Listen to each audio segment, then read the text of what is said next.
Ok, arranquemos con algo que es de verdad fascinante. Vamos a meternos de lleno en la historia de cómo se construyó una de las obras más influyentes de todo el mundo. A ver, empecemos con una pregunta que muchísima gente se hace, o más bien da por sentada, sobre la Biblia. Pues la respuesta corta, y esto de verdad que sorprende a muchos, es que no, para nada. Su estructura se parece mucho más a la de una biblioteca, que está organizada por secciones, una para la ley, otra para la historia, poesía, profecía. Y fíjense en esto. Esta biblioteca tardó en construirse casi 1600 años. Es un lapso de tiempo de no creer. Además, no fue obra de una sola persona. Fue escrita por unos 40 autores humanos diferentes, y venían de todos los ámbitos que se puedan imaginar. Y todos ellos contribuyeron a esta única colección de inspiración divina. Entonces, claro, la gran pregunta es, ¿cómo decidieron qué libros entraban a la biblioteca y cuáles se quedaban afuera? Aquí está la clave de todo. Es fundamental entender que la Biblia no es un solo libro que se lee de principio a fin, sino una colección de libros, una biblioteca curada con mucho cuidado. Y lo más curioso es cómo empezó a organizarse formalmente esta biblioteca. La historia no arranca en un templo ni en un lugar sagrado, sino con la ambición de un rey egipcio. Su búsqueda de conocimiento, sin querer, se convirtió en el motor de un momento histórico. Imaginen la escena. Estamos en el siglo III a.C. El rey Ptolomeo II quiere tener todos los libros importantes del mundo en su famosa biblioteca de Alejandría. Así que ni corto ni perezoso le pide a los líderes judíos de Jerusalén que le manden una traducción de sus textos sagrados. Esto los obligó, por primera vez en la historia, a decidir de manera formal cuáles de sus escritos eran realmente de inspiración divina.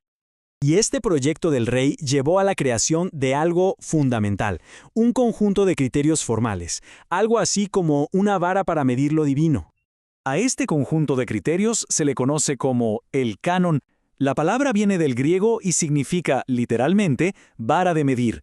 Así que los 72 eruditos que formaron el comité de la Septuaginta tuvieron que aplicar estas pruebas para decidir qué libros pasaban el corte.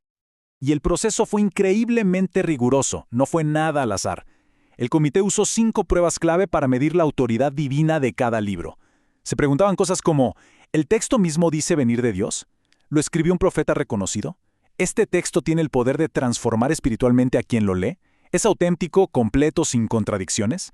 Y muy importante, ¿las autoridades y la comunidad ya lo aceptaban y usaban? Bueno, este proceso tan antiguo es la base de lo que hoy conocemos como el Antiguo Testamento protestante. Siglos más tarde, ya en el siglo XVI, la Iglesia Católica, en el famoso Concilio de Trento, formalizó su propia lista, que incluye algunos libros adicionales.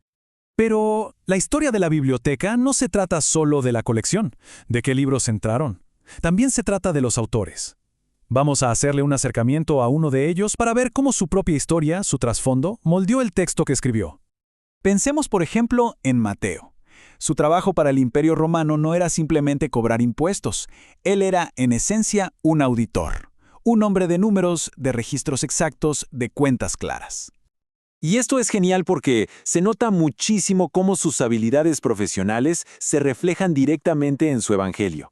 Su forma de escribir está llena de lenguaje financiero. Usa palabras como rendir cuentas o intereses en sus parábolas. Es súper preciso con las cifras, como cuando dice que fueron 5,000 hombres los alimentados, a diferencia de otros relatos más generales.